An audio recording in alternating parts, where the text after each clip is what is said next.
Hello everyone, welcome to CommerceNet Scholars. I hope you all are perfectly fit and fine and being regular with your studies.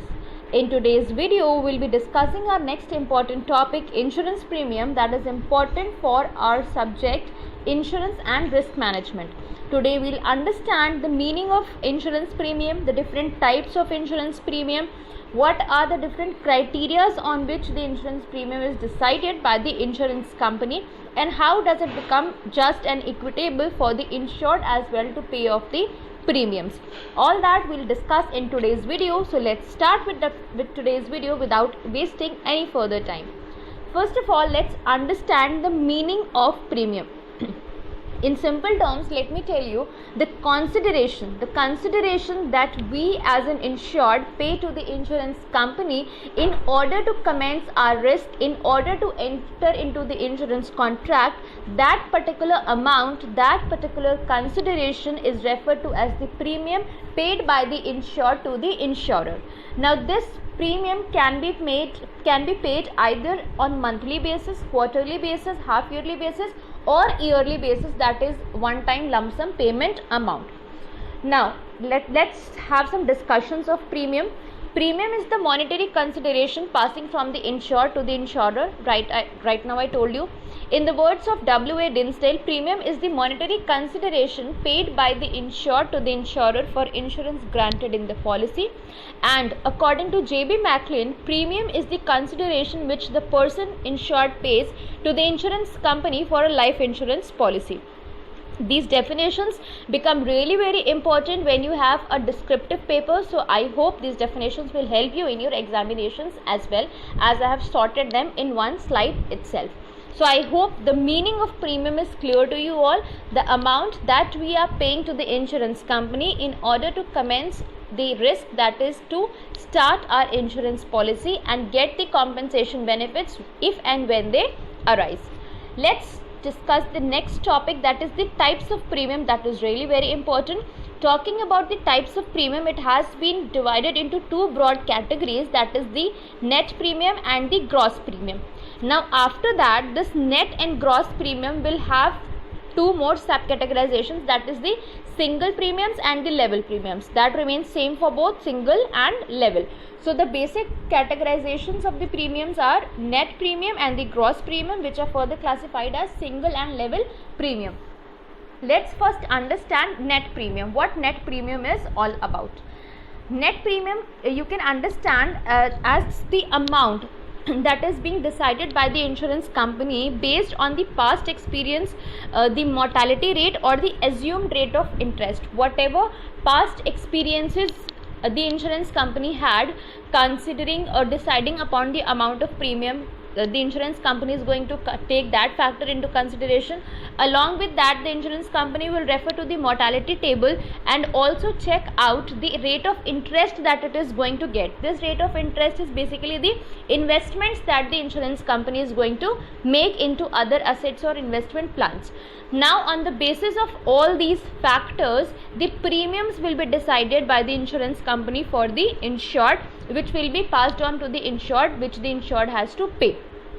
Talking about the gross premium, the meaning of gross premium simply is that the premium is decided on the basis of obviously the experience of the mortality rates, the assumed rate of interest that the insurance company will earn, the expenses that the insurance company is charging, and the loading. Loading is also the expenses that the insurance company charges, basically the administrative and the management expenses.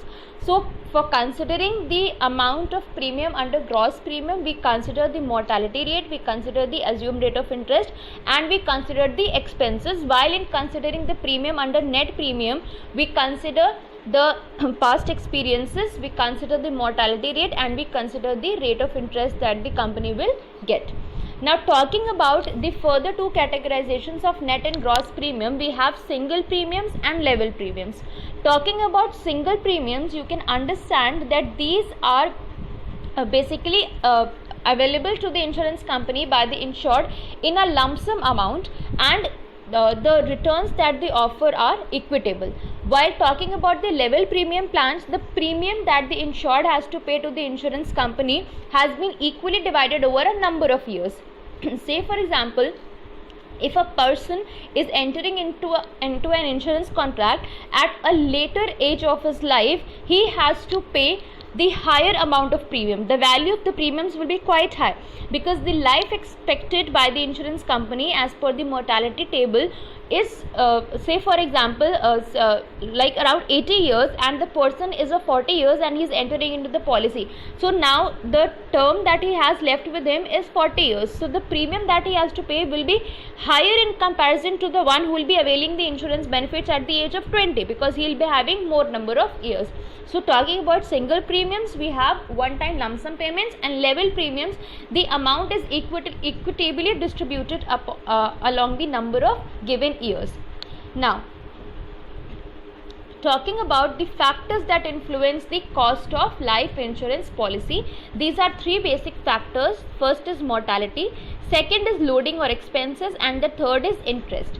Now, talking about mortality, we are talking about the number of deaths that occur in a given area at particular age.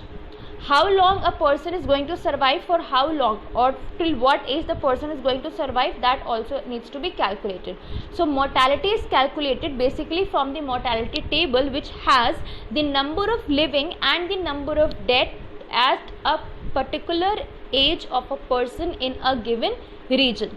Talking next about the loading or expenses, the administrative and the management expenses that are paid by the insurance company are also taken into consideration while deciding the amount of life insurance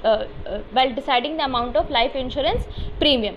Now, simple thing you need to understand, that whenever we are taking an insurance policy, we are taking it through an agent. That agent is appointed by the insurance company, who is ultimately getting a commission payable by the insurance company. Then whenever we are talking about life insurance, it's but obvious we'll have to go a medical checkup that is being organized by the life insurance company itself, the medical officer appointed by the life insurance company itself.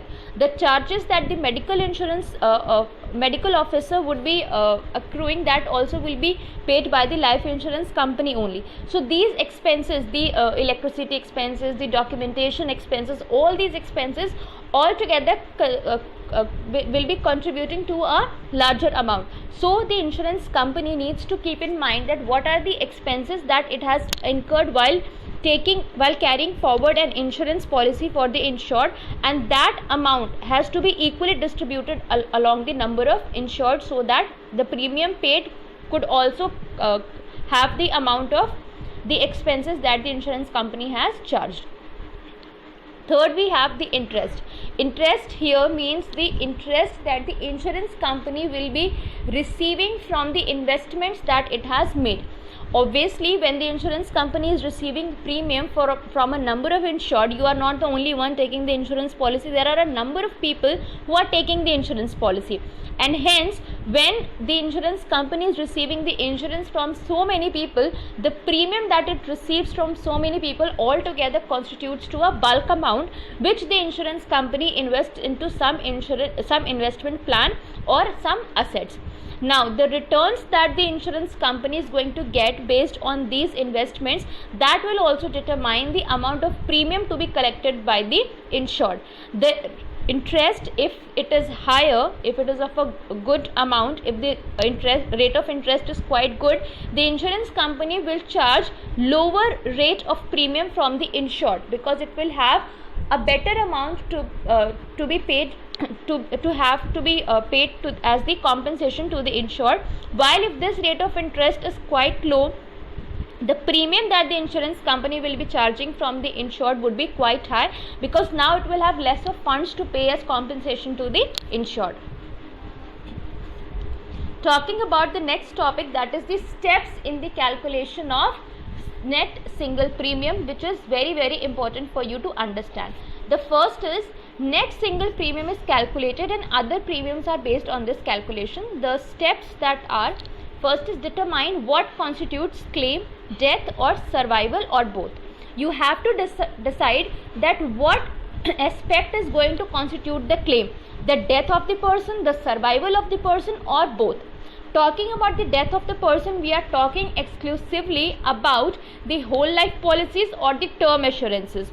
While talking about the survival benefits, we are talking about the endowment policies and the annuity contracts that an insured is entering into. Second, we have determine what claims are paid. You have to determine the claims that are to be paid to the insured in case of any contingency. Next, determine the number of insured. You have to also determine that how many people you as an insurance company you are getting insured, so that you are able to decide that how the risk has to be distributed, how the premium has to be distributed among those number of insured people. Next, you have to decide upon the duration of the policy. As I told you, if the policy is of a longer duration, the premium is going to be of a lesser amount, but if the policy is going to be of a shorter duration, the premium is going to be of a higher amount. Next, we have determine probable number of claims per year. Whatever claims you have to pay per year, that has to be decided. Next, number of claims. Then we have determined the value of claims per year. The value has to be decided. Suppose you have to pay, in the previous point, you have to pay 10 premiums in 10 claims in a year. Now you need to decide what is the value of those 10 claims that you are paying. Next, determine the number of years of interest. The interest that you are getting from the investment plans that you have entered into, what is the number of years, what is the probable tenure for which you will be getting the interest. Next, determine the present value of claim for each year.